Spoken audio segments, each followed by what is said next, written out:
بعد از آن آیات به موضوعات دیگر می رود. الله متعال در آن آیات ثابت می کند که برای هستی آفریننده وجود دارد و این آفریننده با حکمت نیز هست سبحانه و تعالی و او داناست، او دادگر است در قضاوت خود میان بندگانش و در کمک نمودن مظلوم بر ظالم و در بازگردانیدن حقوق به کسانی که صاحب آن است. پس الله فرمود: یعنی آیا زمین را برای آنها بستر نساختم که در آن چارپایان خود را میچرانند و در آن از شهر به شهر سفر میکنند و در راههای آن میروند؟ الم نجعل الارض مهادا والجبال اوتادا.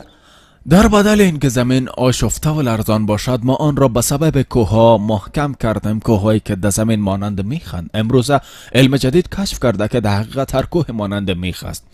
تو اگر به خیمه بروی تا آن را محکم کنی، پس اول باید میخای آن را محکم بکوبی. طبعا میخایی که از آهن ساخته شده و یا سیخهای از آهن ساخته شده، آنها را در زمین میکوبی تا خیمه را که میخواهی طور کامل درست شود و سوم حصه آن در زمین کوبیده شود و عقاب در آن بسته می شود که در آخر محکم می شود. اگر دور خیمه که در بیابان است میخ نباشد، نمیتواند در برابر حرکت هوا، باد تند، گذر مردم به آسانی دوام بیاورد.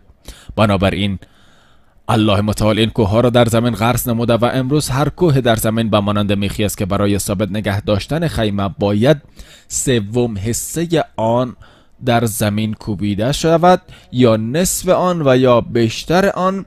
تفاوت آن به سبب بزرگی کوه و طبیعت زمین است. شما میبینن تدبیر پروردگار عالمیان را. الله متعال آن را اوتاد نامید. الم نجعل الارض مهادا والجبال اوتادا و بعد فرمود: وخلقناكم ازواجا.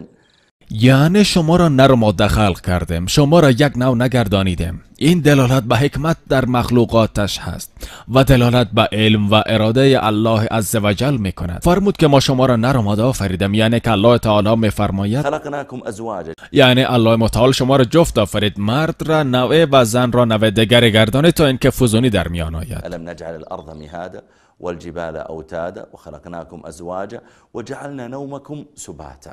یعنی بخوابید بعد از این که در طول روز خسته شدین و استراحت کنید. وجعلنا الليل لباسا. طبیعی است که لباس انسان را می پوشاند. الله متعال شب را این گونه گردانید که خانه های شما و خود شما را می پوشاند. در شب انسان نیازمند با برآورده ساختن نیازهای خود است و انسان گاه نیازمند رفتن به جای است. وجعلنا النهار معاشا. در روز مردم در مزرعه‌های خود قرار می گیرند، گوسفندان خود را می چرانند، پرندگان همچنان روز گرسنه بیرون می شوند و شب سیر باز می گردند تا اینکه در شب آرام بگیرند. این اندکی از دلالت‌های این آیت کریمه است.